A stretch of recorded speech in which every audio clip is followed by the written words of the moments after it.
and start your engine.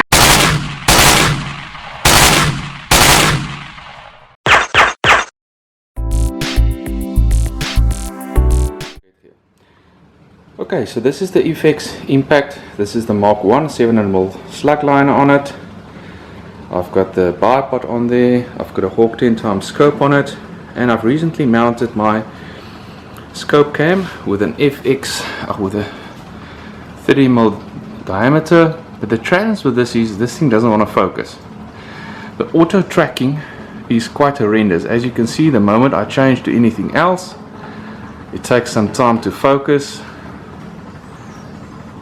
and there's still no focus. You actually have to touch the screen to make it focus. The mount itself fits nicely on a 30mm tube. What I had to do in this scenario, pardon the lighting in the back, is with the front bracket where it's mounted, don't know if the close-up's going to show it, I had to put in one-sided tape on the inside to make sure that it fits nice and snug on that scenario. Otherwise there's too much play on it and it doesn't want to focus properly. Please focus on the gun, not what's in the background, people. This is an awesome setup. In principle, very, very good. You can fit any phone, but if I can give you guys one tip, that is get a decent phone with a decent camera.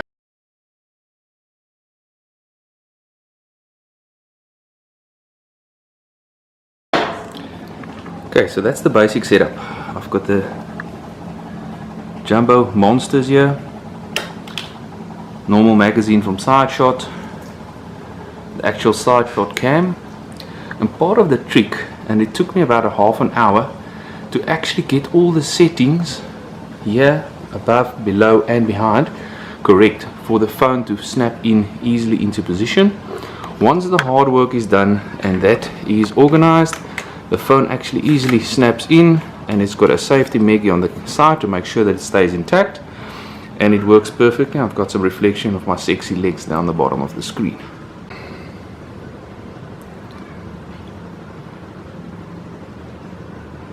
So I had some challenges when mounting this baby.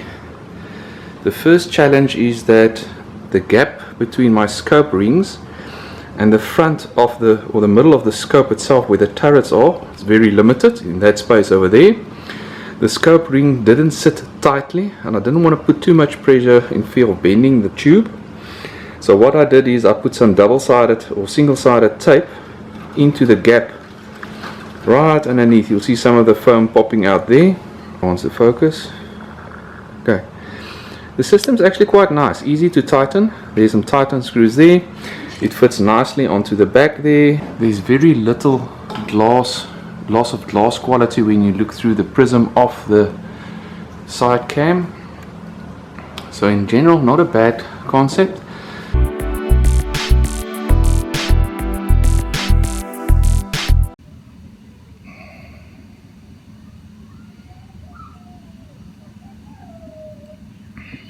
Okay.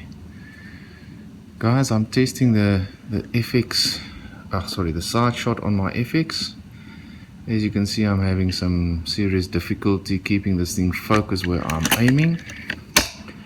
So every time I load, I have to check in the screen if the focus is still ready. I'm shooting with the iPhone 6s Plus.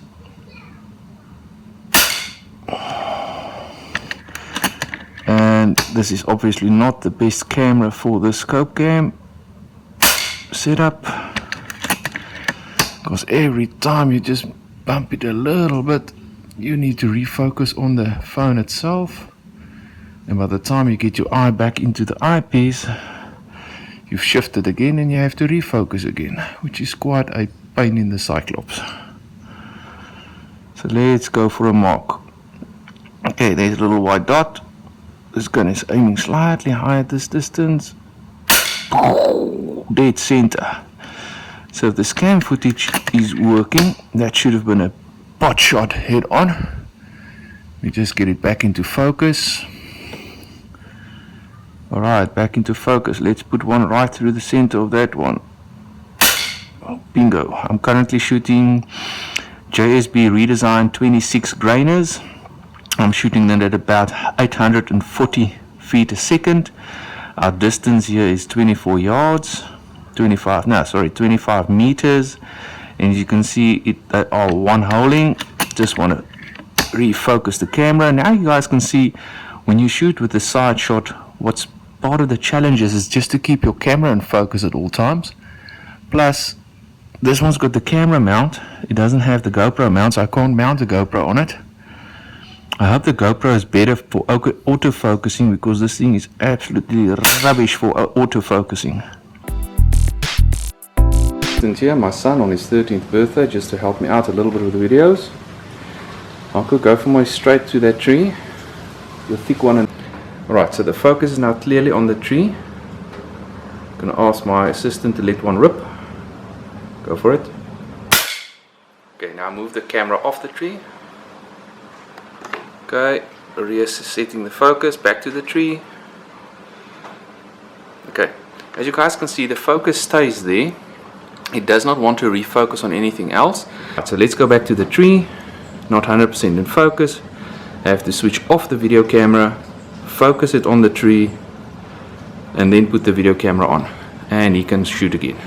Just hold on, it's not 100% focus, color is not right. Okay, now the color is at least right, focus is right, let it rip. And there we go.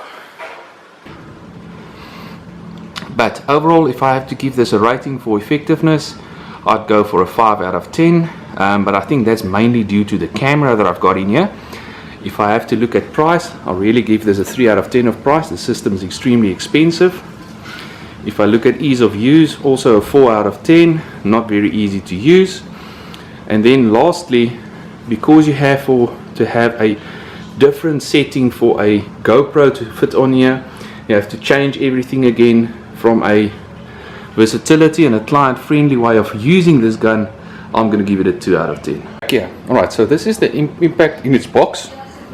So one of the nice things that does actually work is that the moment your mounting for your side shot is on, you don't have to readjust anything on the gun. It fits back easily within the gun case, and you just need to find a space for this little McGaff to travel with, and for a place for it to stay. It easily slides on, slides off. You just need to make sure when you reassemble that the actual prism side of it is snugly fit to the back of the scope. The less room there is for movement, the more accurate you're going to be shot on shot.